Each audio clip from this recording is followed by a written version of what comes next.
মুসলমানদের সর্বশেষ নবী হযরত মুহাম্মদ সাল্লাল্লাহু আলাইহি ওয়াসাল্লাম সর্বকালের সর্বশ্রেষ্ঠ নবী এ পৃথিবীতে আগমন করেন রবিউল আউয়াল মাসে। তাই এই রবিউল আউয়াল মাস বিশ্বের সকল মুসলমানদের কাছে অত্যন্ত গুরুত্ববহ মাস। একটা সময় গোটা আরব সমাজ অন্ধকারে নিমজ্জিত ছিল। তারা মহান সৃষ্টিকর্তা আল্লাহকে ভুলে গিয়ে নানা অপকর্মে লিপ্ত হয়ে পড়েছিল। আরবের দেখা দিয়েছিল অরাজকতা ও বিশৃঙ্খলা। এ সময়কে বলা হতো আইয়ামের জাহিলিয়াতের যুগ।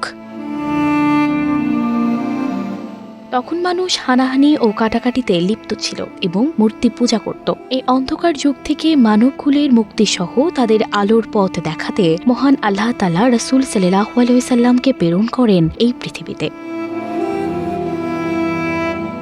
ঈদ শব্দের আরবিধানিক অর্থ খুশি হওয়া, ফিরে আসা, আনন্দ উদযাপন করা ইত্যাদি। আর মিলাদ শব্দের অর্থ জন্ম তারিখ, জন্মদিন, জন্মকাল ইত্যাদি। তাই মিলাদুন নবী সাল্লাল্লাহু আলাইহি ওয়াসাল্লামকে বলতে নবীজির আগমনকে বোঝায়। আর ঈদে মিলাদুন নবী সাল্লাল্লাহু আলাইহি ওয়াসাল্লাম বলতে নবী করিম সাল্লাল্লাহু আলাইহি ওয়াসাল্লামের আগমনে আনন্দ উদযাপন করাকে বোঝায়। নবীজি সাল্লাল্লাহু আলাইহি ওয়াসাল্লাম নিজের জন্ম উদযাপন করতেন জন্মের বার হিসেবে, তারিখ হিসেবে নয়। নবীজির জন্মদিন ছিল সোমবার। এদিন তিনি কোনো উৎসব, মিছিল বা ভজন রসিকতা করতেন না, বরং রোজা রাখতেন। হাদিস বেত্তাগণ লিখেছেন, সোমবার নবীজি সাল্লাল্লাহু আলাইহি ওয়াসাল্লামের জন্মের দিন হওয়ায় প্রতি সোমবার রোজা রাখা মুস্তাহাব। হযরত আবু কাতাদা আনসারী রাদিয়াল্লাহু তাআলা আনহা থেকে বর্ণিত হাদিসে আছে, রাসূল সাল্লাল্লাহু আলাইহি ওয়াসাল্লামকে সোমবার রোজা রাখা সম্পর্কে জিজ্ঞেস করা হলে তিনি বলেন, ওই দিন আমি জন্মগ্রহণ করেছি, ওই দিনই আমি নবুয়াত লাভ করেছি বা আমার উপর ওহী অবতীর্ণ হয়।